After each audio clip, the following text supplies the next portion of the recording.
Our land acknowledgement. For thousands of years, Bubanka, Choctaw for Place of Many Tongues, has served as an indigenous gathering place. We acknowledge the tribes of Atacapa, Caddo, Choctaw, Cauchata, Homa, Natchez, Tunica, and the First Nations people who lived in Louisiana. We acknowledge the enslaved African people whose forced labor transformed Bubanka into the city of New Orleans.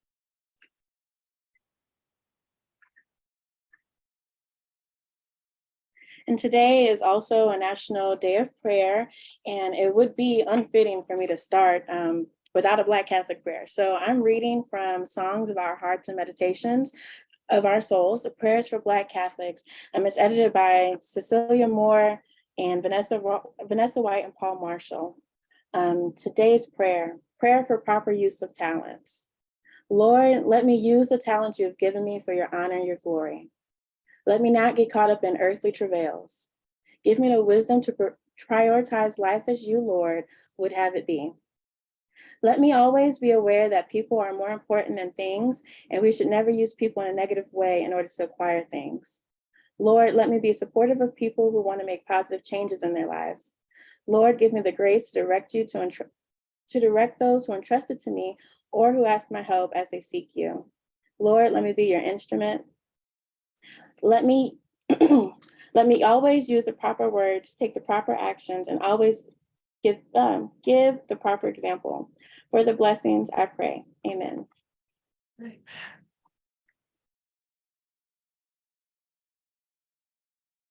We've already had the welcome from our director, and thank you all for joining us tonight for the Center for Equity, Justice, and the Human Spirits programming. Yay! Hi, it's my turn. So Dr. Megan Berger is our webinar host, and she has earned her bachelor's degree in neuroscience and psychology from the University of Texas at Dallas in 2013, her master's degree in clinical mental health counseling from Xavier University of Louisiana in 2017, and her PhD in rehabilitation counseling and counselor education in 2021 at North Carolina A&T State University. She has worked on qualitative research projects funded by the National Science Foundation to understand the impact of systemic racism on the academic achievement, socio-emotional development, and well-being of Black and Brown college students within science, technology, engineering, and mathematics, also known as STEM, educational settings. From her research activity, Dr. Berger is inspired to cultivate spaces within the Black community that define change. Then, as a collective, determine how we may take action towards building new knowledge that sustains their vision of growth and progress. Thank you so much, Jemiah, and thank you for joining me as a webinar host. You all, ladies and gentlemen, Ms. Jemiah Davis. She's a sophomore honors program undergraduate student who anticipates graduating in May 2025 from Xavier University of Louisiana with her political science degree with a specialized focus in history. Jemiah is a research volunteer at Xavier's Center for Equity, Justice, and the Human Spirit. She also serves as a team lead for Xavier University of Louisiana's Invent to Prevent team, a community-oriented initiative targeting anti-Semitism. She enjoys attending HBCU-centered student activities and volunteering with her friends. And this evening, we're joined by three special panelists. First, starting with Dr. Kathleen Dorsey Bello. She is a pastoral theologian who writes and consults and presents on several aspects of Catholic ministry, including worship, evangelization, and faith formation. She currently serves as a director of the Institute for Black Catholic Studies here at Xavier University of Louisiana, a summer school of ministry and pastoral theology that forms ministers for the Black Catholic community and the church at large. Dr. Bello teaches in the Institute and in the Xavier Theology Department. She holds the Drexel Society Endowed Professorship in Black Catholic Studies. Dr. Bello earned a Bachelor's of Arts in Spanish at Loyola, Maryland, and an MBA from McNeese State University in Lake Charles. She also earned her Master's in Theology from Xavier University of Louisiana and a Doctor of Ministry degree in liturgical studies from Catholic Theological Union in Chicago. And I'm so sorry for butchering these words, and y'all. As y'all may know, I am not a Black Catholic, but I'm so excited to do this research. So thank y'all so much for your patience as I get through some of the terminology. Thank you.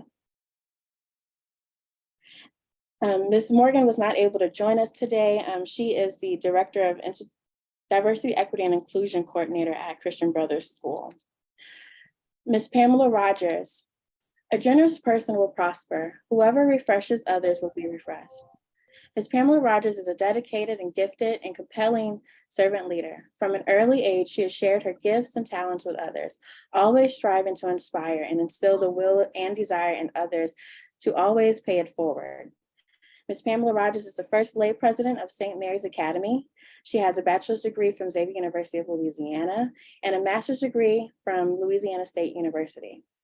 She has served as the director of the Family and Community Life Center at Xavier University of Louisiana, the director of social work, training, and services at Tulane University Medical School, as well as the director of social services at the Sickle Cell Center. She is a certified conflict resolution mediator, specializes in group dynamics, and has worked in education administration for over 30 years.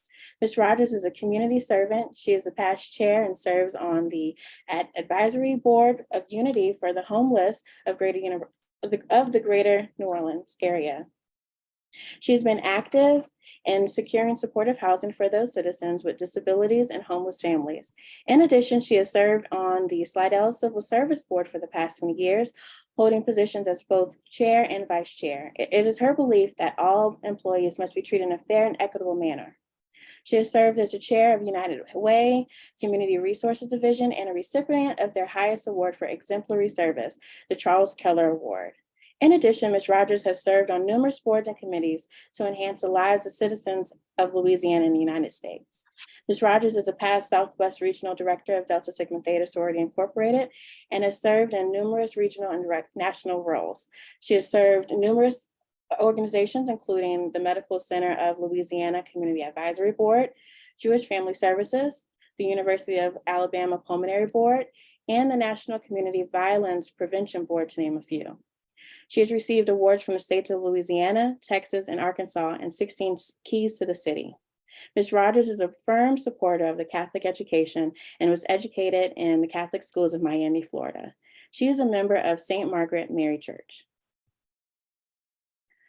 Mr. Derek Pennell is a 1989 graduate of St. Augustine High School. He is a 29-year veteran educator. The last 17 years have been spent in the ministry to the students of his beloved alma mater.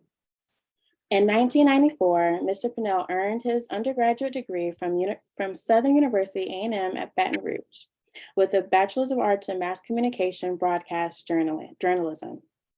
A lifelong learner, he has been a student at Xavier University's Institute of Black Catholic Studies and is currently pursuing a master's degree in educational leadership from Xavier. During his tenure at St. Augustine High School, Mr. Pennell has taught a plethora of subjects, including English, Louisiana history, moral theology, and a social justice elective. He has also served as a middle school disciplinarian and was head coach of a highly successful middle school football program. Mr. Pennell is in his first year as a school administrator, serving as a dean of students at St. Aug. Mr. Pennell is married to Sherry Dominguez Pennell, a 20-year veteran educator, so a family of educators. He is a father of 3 children. Reggie is 19, is a college freshman, and a 2022 graduate of St. Augustine High School. Miles, who is 14, is a freshman at St. Aug, and Bailey, who is 11, a 5th grader at St. Mary's Academy. He is a co-founder and leader of the Showtime Brass Band of New Orleans, and Mr. Pennell is a member of St. Raymond and St. Leo the Great Roman Catholic Church, where along with his wife is active in the music ministry. Mr. Pennell is a strong proponent of the Black Catholic education and the Black Catholic Church. Thank you all so much for joining us today. I want to jump in and just kind of give those who may not be as familiar with Black Catholic education and how important this conversation, I want to give you all an overview. So over 1.7 million American students attended 6,449 elementary and secondary schools affiliated with the Roman Catholic Church. So there are quite a few students that attend Catholic schools. I'm curious, for those who are in the audience, how many of you all attended Catholic school growing up? And it may have been in New Orleans or maybe somewhere else, but we're curious. Oh, I guess my question is specifically asked if you joined in New Orleans. So for the poll question, let's stick it to New Orleans, but in the chat, if you attended Catholic school somewhere else, please let us know and drop it in the chat and let us know where you went to school. I found it interesting that even though it appears that white students are the majority of the students that attend Catholic schools here in New Orleans, it seems we have a lot of predominantly Black schools, and it's important to understand what's happening for the Black students attending Catholic schools here. So far, it looks like 80% of our attendees have attended Catholic schools in New Orleans, and one person has not. So getting more into New Orleans data, if we look at the census for 2020, there's about 300,000 or almost 400,000 people, 400,000 people in New Orleans. But when we look at how many of those are actually Catholic, the information was a little bit hard to understand. The Archdiocese of New Orleans includes 8 parishes in southeastern Louisiana. So when we're looking at that, we're estimating about 13 to 18% of the people in New Orleans are Black Catholics. When looking at the schools, there are quite a lot of students who attend Catholic schools coming up. So almost 20,000 students in New Orleans are attending elementary Catholic schools, but something's happening in between elementary school and high school where there's only 14,000 students attending Catholic schools.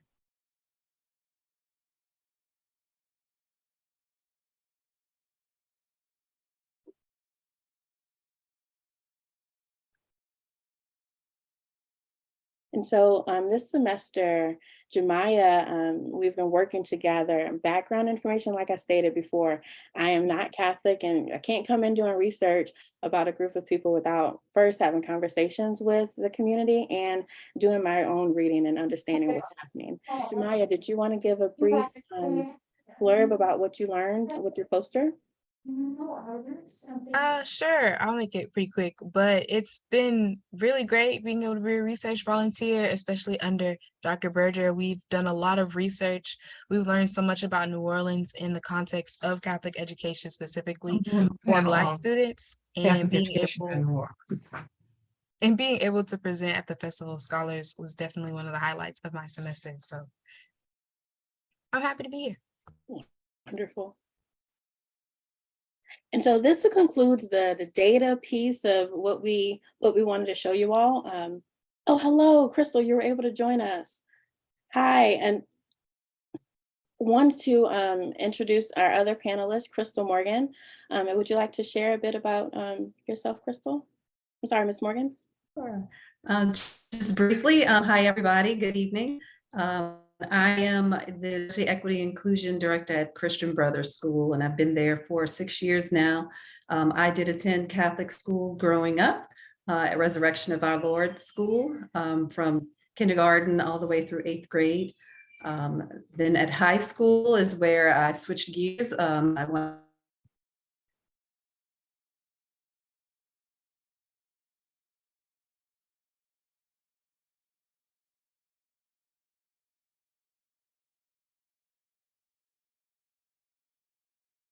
Oh, Mrs. Morgan, it looks like we've lost internet connection. Okay. Well, I hope that she's able to rejoin us soon. I would like us to move forward with our panelists, and as we're reconnecting, could you all tell us what a typical day looks like in your roles as Black Catholic educators?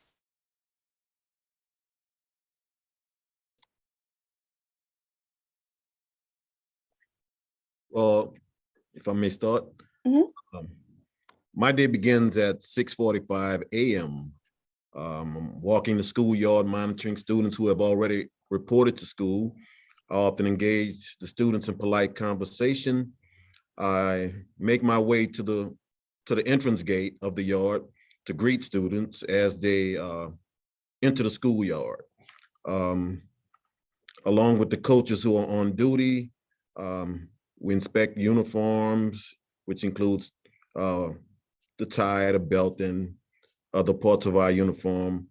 During the school day, I'm walking the corridors, entering the classrooms, making sure that teaching and learning is taking place. And me, along with the assistant principal of culture and discipline, we support our teachers in case there are any discipline issues that may come about. And I also teach a class also in moral theology. Thank you, Mr. Pennell. Your day starts really early and getting Yes. everyone in line and getting everything checked. Thank you. Thank you. Again, I'm Pam Rogers and I'm over at St. Mary's Academy. Ms. Pennell and I start at essentially the same time. I'm about 15 minutes earlier than him.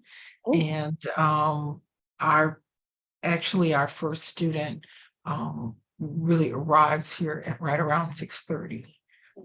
Parents work, and we want to make sure that the children are safe and protected in this community.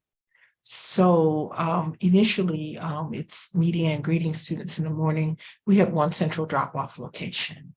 And the rationale for having that one central drop-off location is because we want to get a pulse on the students and how they feel in the morning. And so when a student gets out of the car, you can see it, whatever it is, if it is happiness, if it is concern, if they need something. So I meet and greet students in the morning so that I can understand what the fabric of their day and my day is going to be like. And then, of course, I meet the tardy line. We have a long tardy line. So we meet the tardy line. I join in prayer with faculty, staff, and students, and then move throughout the day in the hallways of the classrooms and various meetings that may be happening. No day is ever the same. I'm sure that each and every one of you can attest to that. Each day is really different, some more challenging than others. So that's essentially what a typical day looks like at St. Mary's Academy. Thank you, Ms. Rogers. Ensuring that safety and being that consistent face for the students is really important. Thank you for that. Thank you. It really isn't a typical day for me with the Institute for Black Catholic Studies. In the fall, I teach a course on an introduction to Black Catholic theology with the undergrads. But most of my time, along with the staff, is preparing for our summer session at Xavier, where we welcome adult learners, folks who are interested in becoming more culturally competent in terms of ministry. And so our busiest period is really right now as we try to get our students, who are busy people across the country, many principals and teachers, some clergy. Many of our students are lay people who belong to Catholic faith communities and have never really learned that much about Catholicism from Black perspectives. And they want to know either for themselves more about the faith from Black perspectives, or they're volunteering in parishes, teaching or doing other kinds of ministry.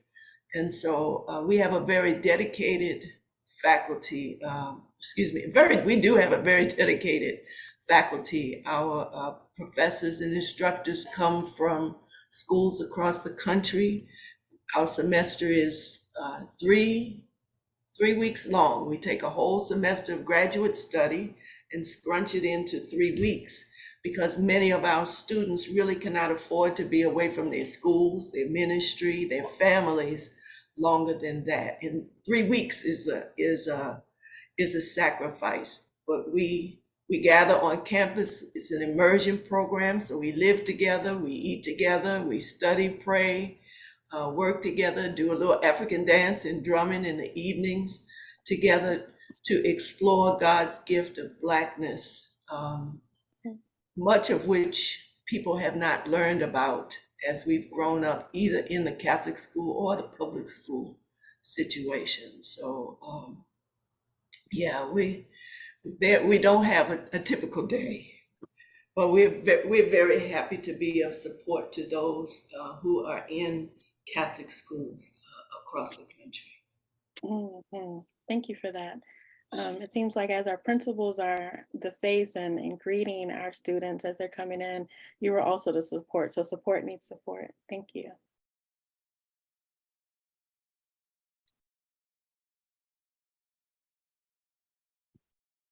Could you all share an anecdote of how you advocate for quality education for Black students?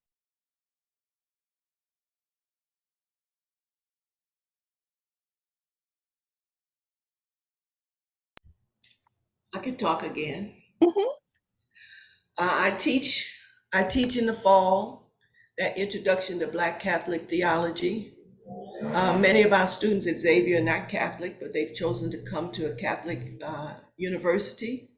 And so they have to be exposed to the Catholic faith. That's the legacy that St. Catherine Drexel, that was the legacy she had in mind when she established Xavier in 1925.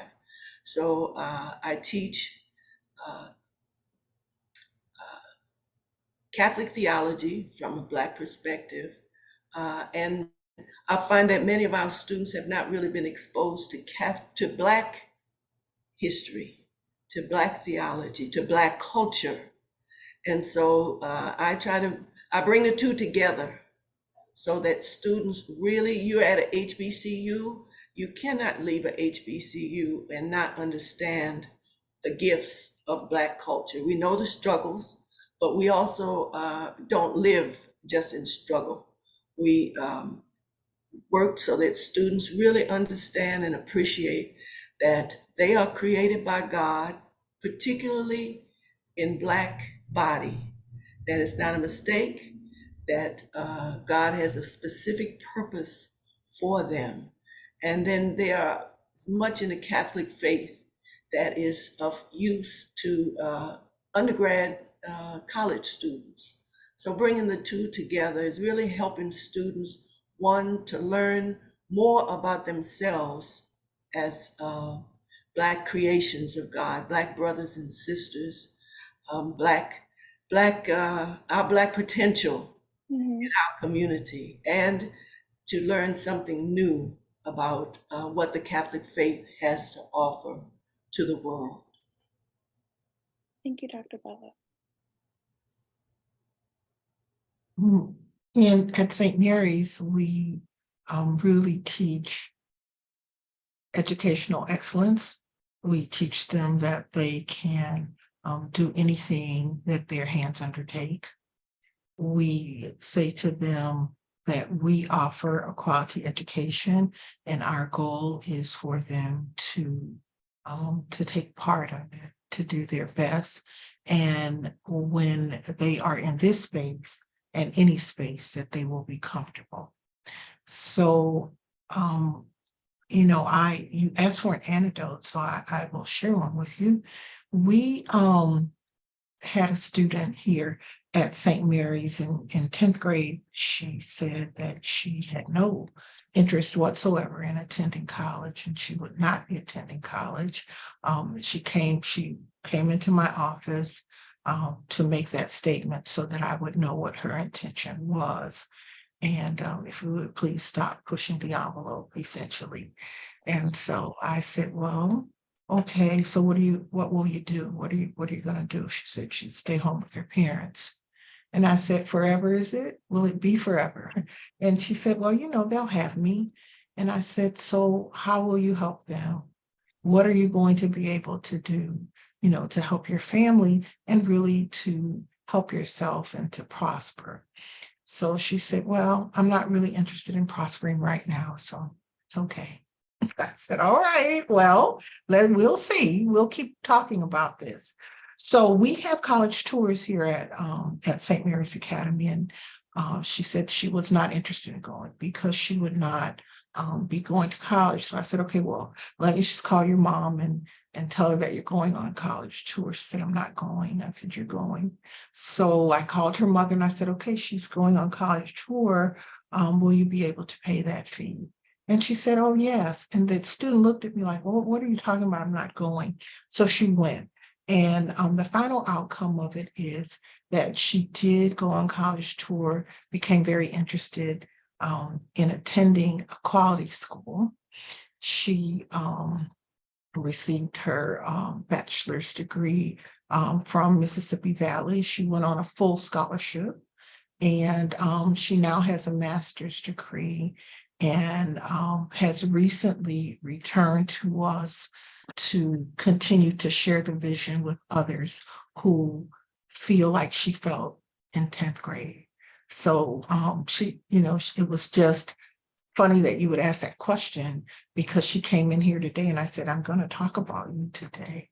So yeah, I believe that Black Catholic schools have so much to offer. And in our community, that there is a definite space for all of us, and that we should all work together to make sure that we continue to share the message. Thank you, Ms. Rogers. Thank Such a you. beautiful story. Yes, at St. Aug, we feel that the Black students should have a sense of belonging within their learning community. He or she, with the other Catholic schools, should feel as though they have a voice and should be encouraged to verbally express themselves in a classroom lesson or on social issues. We have a student who's a senior now, but in 9th grade, he was dismissed from another high school for basically voicing his opinion on the last presidential election. And I guess they didn't like what he said. So I guess they felt it was disrespectful, so they dismissed him. And he came over to us. His older brother graduated last May. So he's fine. He's extremely happy since he's been here, and he'll be attending Morgan State next year. Now, today's atmosphere of injustice, inequality, attempted voter suppression, and police brutality dictates the need for classroom instruction that is culturally responsive, socially conscious, and reality-based. So there is quite a need for institutions like St. Mary's Academy, St. Augustine, St. Catherine Drexel Prep or Xavier Prep. A big part of the school life here at St. Aug is our campus ministry under the direction of Father Tony Ricard, who was my teacher at the Institute of Black Catholic Studies. Every year we do a campus ministry pilgrimage, if you will. This past January, we visited a cabin where Eliza Harris, the slave, hid with her newborn baby, and we took about 49 students, and we went through the cabin and we prayed and we sung the spirituals. That's another thing we do. We teach the spirituals here. And we also visited Albany, New York, where we went to the home of Harriet Tubman, and we visited the grave of Harriet Tubman. And again, we prayed and we sang the spirituals.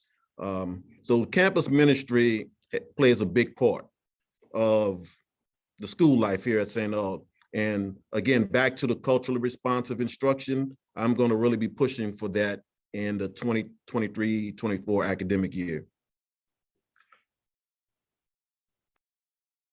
Thank you, Mr. Pennell.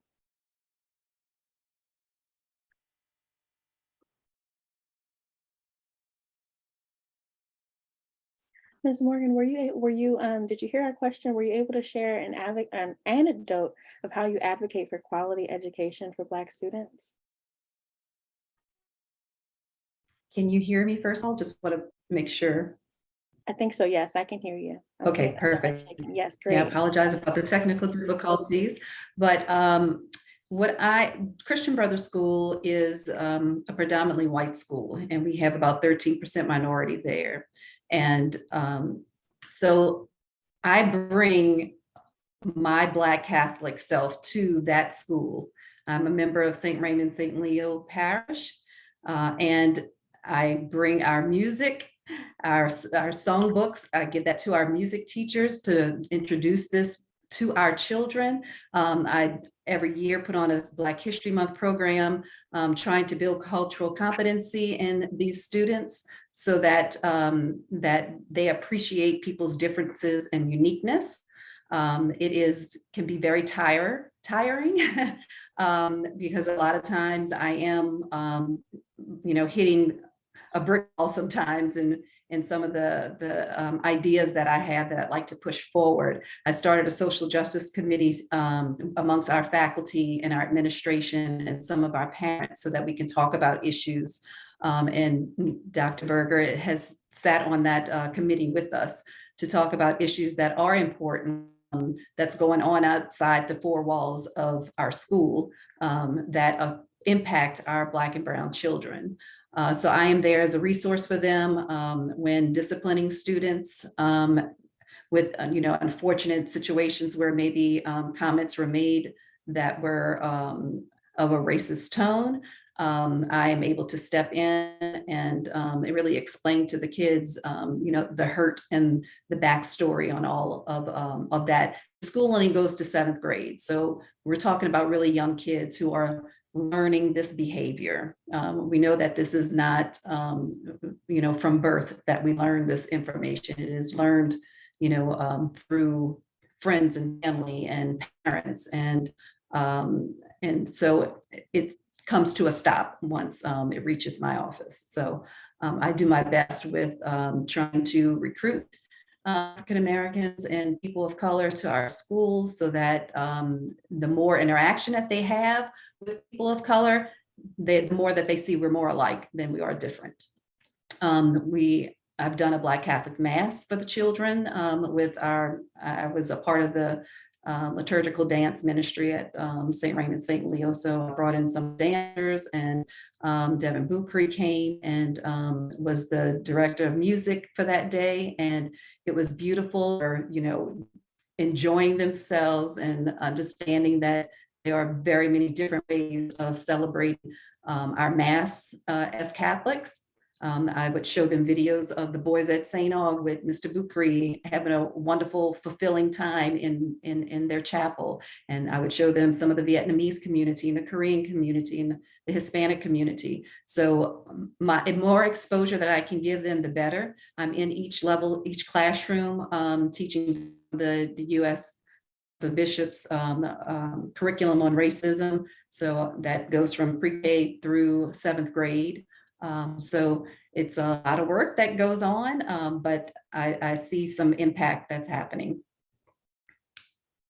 Thank you. Mhm. And hearing everyone's stories, first, Ms. Rogers, this consistency and that persistence that you have with your students, and Mr. Pennell, the push for cultural competence in the learning space and the importance of having that sense of belonging for the students. And also Ms. Morgan at the representation, again, the sense of belonging for the students. It sounds like as you all are advocating for quality education, those are really important pieces. And doing the reading, I found that there are so many influential Black Catholics that also advocated for cultivating quality education. In the chat, thank you so much, Shamaya. She shared 2 of the articles that were really informative on how I shaped tonight's conversation. So I could have certainly started with I can't find any information. And that's not what we want to start with. We want to start with highlighting what are our educators doing well in these schools, and how can we continue to support them to do this work. I think educational equity, when coming as a postdoctoral fellow to explore what does educational equity look like for Black students attending Catholic schools, it's first understanding the values that shape the institutions, and understanding who all is involved. So from our panelists, what do you think educational equity could look like for Black students attending Catholic schools in New Orleans?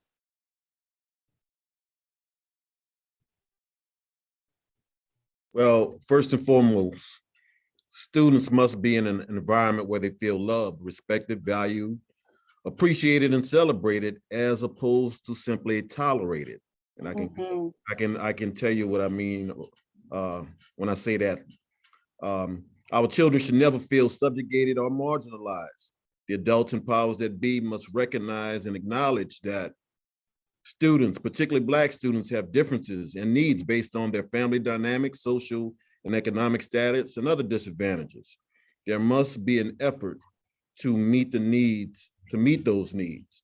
Student achievement should be given major consideration when decisions are being made regarding the educational experience of our students. Black students should see themselves in their curriculum, their lessons, and classroom instruction. They should also see themselves in their instructors. Now, back to my statement, I'll tell you why I said it. That they should be celebrated and appreciated instead of simply tolerated. There are schools out there, and we get students transferring every January from those other, well, I'll say it, PWI high schools. The stories are similar. Their experiences are all similar. It has racial overtones, and basically, some of those schools will give our children a ball and tell them to run fast and jump high. And that's the only reason they're there. And we face a problem with our Black parents. For some reason, they think that the other schools are better. When St. Mary's, St. Augustine, Xavier Prep, well, St. Catherine Drexel, our students are going to college. Our valedictorian this year will be attending Yale. We send students to Notre Dame every year, and you know we hit all those HBCUs. So as a parent, what more can you want? No, we're just as good, if not, I would dare say better than those other schools. But for some reason, some of our Black parents don't see it as that. And that's the problem we face. You know, Mr. Pennell, I could see where the perception of what's quality education may be confusing. As I was looking for data sets to say, how are the students achieving in the school setting? I could not find a clear answer to see how are Louisiana students performing. So maybe that could be something that parents may be needing clarity around school performance at the different schools to see how well they're doing. And not only are we getting them to college, we're starting to see fairly recent graduates come back with degrees. So they're finishing. Mhm. They're finishing. And I know at St. Mary's, they're doing the same thing. Because I know a lot of those parents. Matter of fact, I'm one of those parents, so I keep forgetting that. Yeah. Thank you, Mr. Pennell. Ms. Rogers? I certainly agree with Mr. Pennell. I think that one of the things that happens with the Black Catholic schools is we may not have the budget that some of the other schools have. In recent times, I believe that we are all working towards making sure that we market our product better, because all of those schools have marketing teams, and we don't necessarily have the team, but we are working towards making sure that we get the word out about the quality of education that's offered to students at Black Catholic schools. In a Black Catholic school, a student is able to achieve educational excellence and be spiritually grounded. And that is our goal. As you know, we are owned by the Sisters of the Holy Family. We probably have more sisters working here than any other school. Well, I know we have more sisters working here than any other school in New Orleans. We have Sisters of the Sacred Heart, as well as Sisters of the Holy Family working here, who help us with the vision here of Henriette DeLille, who help them to understand that, yes, we want you to achieve educational excellence. We want you to be comfortable in any space. And yes, we want you to be able to provide proofs to the Pythagorean theorem, which everybody knows about. with St. Mary's, which speaks to the educational excellence that we have here at this school. But there are lots of other things that we do. We don't have all of the resources, but we're working on that. And I keep going back to collaboration. I meet with the president at St. Augustine all the time, and we talk about collaborative efforts that we can do together. I also meet with the principal at Xavier Prep. And so, Dr. Berger, I think you are right. I think we are moving in an upward direction, individually and collectively, and for us to be able to share with everyone that we give one of the best products that you can get in this community. We will be sharing that as much as we can and share it with anyone who will hear our conversation. Thank you, Ms. Rogers. Thank you. And I'll repeat what Father Tony Ricard always says at our open house. And this is true for our sister schools. He says that we're the only all boys school where you're going to get a quality education, you're going to get spirituality, your culture and heritage is going to be celebrated, and you're going to get that Black experience. Sure. Yes. I can relate. I was principal of Sacred Heart St. Catherine Drexel in Lake Charles, which is 3 hours southwest of New Orleans. And there always was a struggle for resources.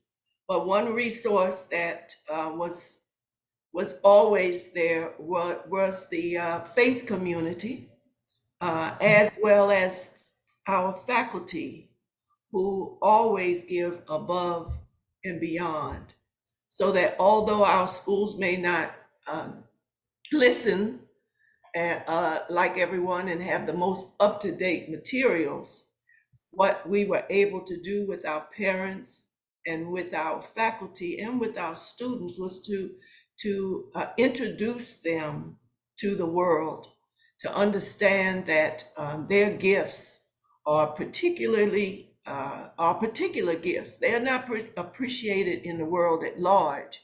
And part of one of the biggest social justice issues is the education of our young men. I understand what Mr. Pennell is saying, because we would have young boys who would come in October with the mothers crying because their students had been put out of public schools and they didn't have anywhere else to go unless they went to some little, I forget what the school is called, where they send the children who are supposed to be incorrigible. First question is, well, parents, why didn't you think about coming to a Black Catholic school? It has an environment that where Christianity is a way of life, where from the beginning of the day and through each course, Christianity is taught. Why did you never think of that as an opportunity for your young one? And sometimes it's money, but sometimes it's because our schools are not appreciated for what they are. And oftentimes it's because society at large deems our young men to be criminals in the making. And our society's understanding and vision of Black children in general, including people in the church, we look at how many of our Black Catholic schools are closing, and it is a catastrophe. It's a catastrophe for our communities. It's a catastrophe for our parishes. It's a catastrophe for the church at large, because Catholic schools have been such a great source of evangelization. Parents recognize the quality of the school, or even come as a last resort, understand that their children understand how to live with other people. They may not be Catholic, but growing up in a Catholic environment growing up with Black teachers who understand their culture, appreciate their culture, love their culture, helps to form students in a much healthier way than many of our students who end up in PWIs, where they may flourish as leaders in Black Catholic schools. Then when they go to the PWIs, they're just seen as athletes. They're just seen as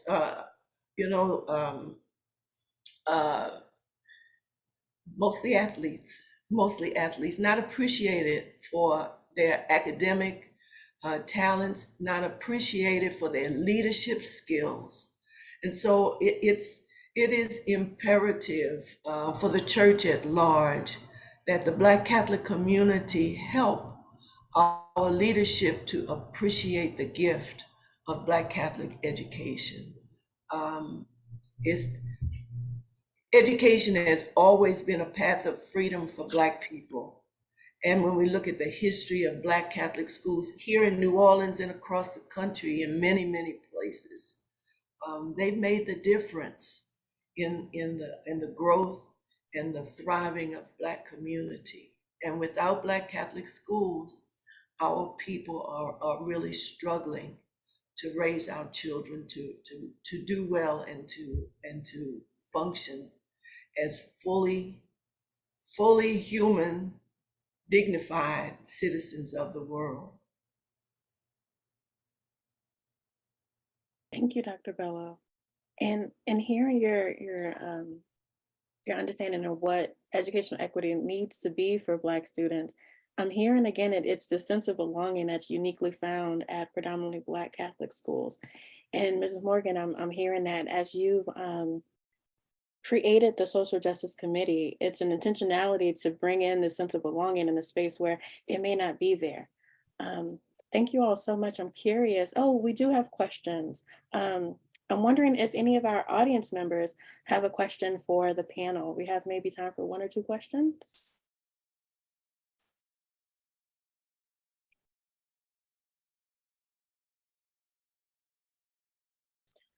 This is a great question from, hello, Dr. Sanders. Are there joint efforts among the Black Catholic schools in the city to remain open? Yes, I'll respond to that. I've said a couple of times that particularly St. Augustine, Xavier Prep, and St. Mary's, we are absolutely working together. And we also communicate with the other elementary schools in our community.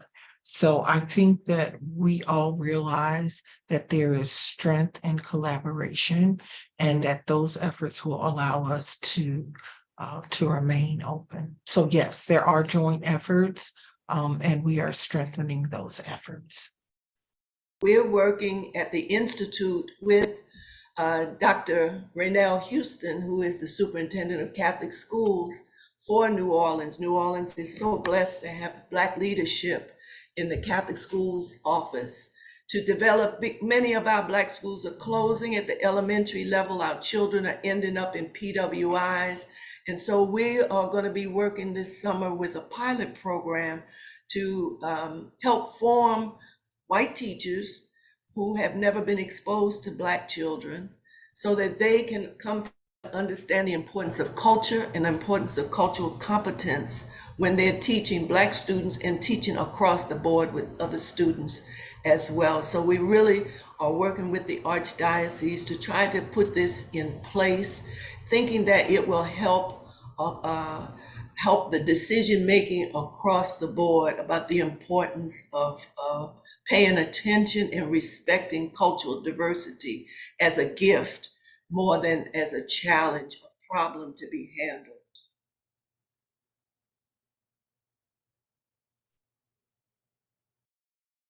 Dr. Berger. Thank you. Dr. Berger. Yes. I don't know if this is Sister Maureen. Is that Sister Maureen or is that Maureen Carroll? She's saying that finances are and can be sought. And so I'm sure that Mr. Polinell, and I would certainly appreciate any insight that she can get to us on finances that might be sought. Yes, that would be great. Let's see, would you like for us to maybe share your contact information or, That would be fine with me. okay, wonderful. Yeah, absolutely. I can put it into everyone.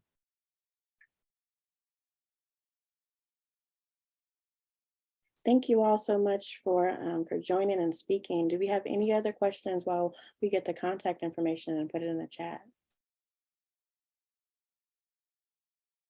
I don't have a question, but I did have a comment. I'm really glad to see this connection between the K-12 schools and Xavier. And it seems like there needs to be more of that. It seems like it would be a natural, collaboration. It would be a natural handoff for many of those students who are having that experience to come into a lot of the experiences that are offered through our Institute for Black Catholic Studies. And perhaps we can facilitate as a center that connection of those coming together in a much more intentional way. So we would like to offer our center as a facilitator for that. And maybe we can host some of the events that you're having can be hosted on our campus. And we can think about ways in which that can happen. So I hope this is the beginning of a conversation and not just a one-time event. We look forward to it. This is a pilot. Our one of our graduates who has his doctorate in religious education has written up the proposal, and the Archdiocese likes it. So we will be launching it this summer alongside the Institute for Black Catholic Studies with a small group working with Dr. Houston. But we would certainly welcome collaboration with the center. It's an equity question, Absolutely. definitely an equity question. Yeah, I mean, there's a lot going on for Black youth, period. And there's a lot of opportunity for them in the container of Black Catholicism to try to understand what's going on. So whereas you all are doing such a fabulous job with these children, I'm sure you're aware there are a lot of children out there who could benefit from the same kind of experience, and that they are acting out in a lot of ways that is causing confusion and fear out there. So, whatever it is that you're doing, that's fantastic. We need to spread that in some kind of way. And Xavier can be a facilitator, can be an impetus, can be a front runner in that. We can assist in figuring out how do we take what it is that you're doing and try to take pieces of that, some of that, all of that, and take it to other venues and so on. An example of that, and I was going to talk to Dr. Bello about that. An example of that, we have an after school program that we run, and it is for middle school girls. It's STEM, it's a rite of passage program. And tomorrow we have the rites ceremony that's going on, and we will continue that in that same vein. So what we're saying is what you're doing is extremely amazing, nothing short of amazing every day. But we need to spread that around, and Xavier can help in that process. So we want to rely on you and your ability to lead, your ability to shape young people, and so on. But we also want to acknowledge there are a lot of kids out there who are not getting that. And we need to figure out how to do that. And similarly, at the PWIs, there are, no matter what we say, no matter what we do, there are folks who are going to choose to put their kids in that other experience. So what can we offer them? How can we support their parents? How can we be a community that is concerned about what's happening to those kids and what's going on? So we want to make sure that Crystal is not by herself trying to deal with those things.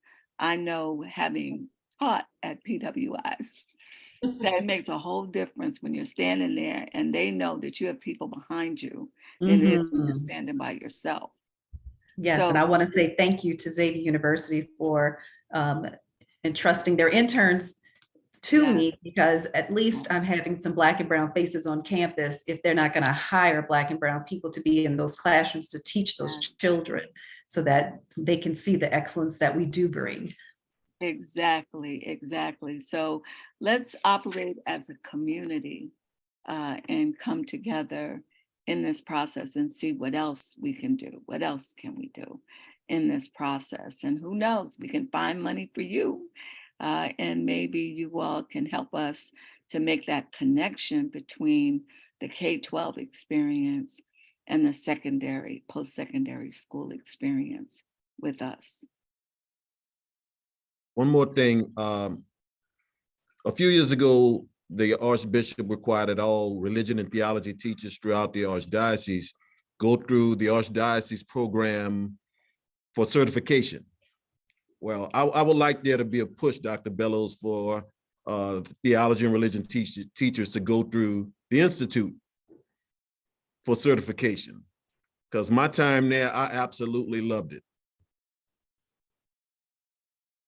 Oh, Dr. Bello, you're muted. Our program that we're launching is so that teachers have alternatives for their CEUs that they have to get every year. So we're there for Catholic school teachers should be expected to know the faith.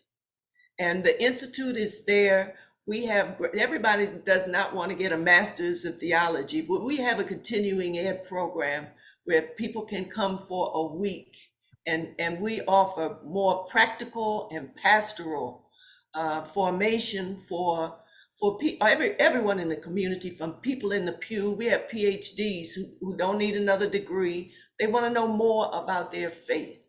We have people who teach, who teach and come to teach teachers at the Institute in 1 week blocks. So I put the information in the chat. Jemiah, you might have to fix it up because it was going a little bit crazy. But we certainly are very, very welcoming. We are a multicultural learning community, mostly Black. It's for us, by us, but it's open to everyone who's ministering in the Black community, ministering with the Black community. So we want to make ourselves, Ms. Morgan, available to you. Your teachers are more than welcome to come and learn a little bit more about the gift of culture for themselves and for the students that they teach. Thank you. Thank you all so much for joining in this rich conversation. I'm excited because I'm gonna be really transparent. It was tough trying to wrap my brain around this webinar and who needed to be at the table. And I'm looking at the attendees list. And I'm like, oh, I'm wondering if it just needed to be a big conversation. So I'm looking forward to our future talks, maybe a round table discussion with everyone, and we can figure out what needs to happen for the Black students in Catholic schools and how we as a collective can support them. I want a special thank you to all of my panelists. Thank you all so much for stepping up and sharing your stories.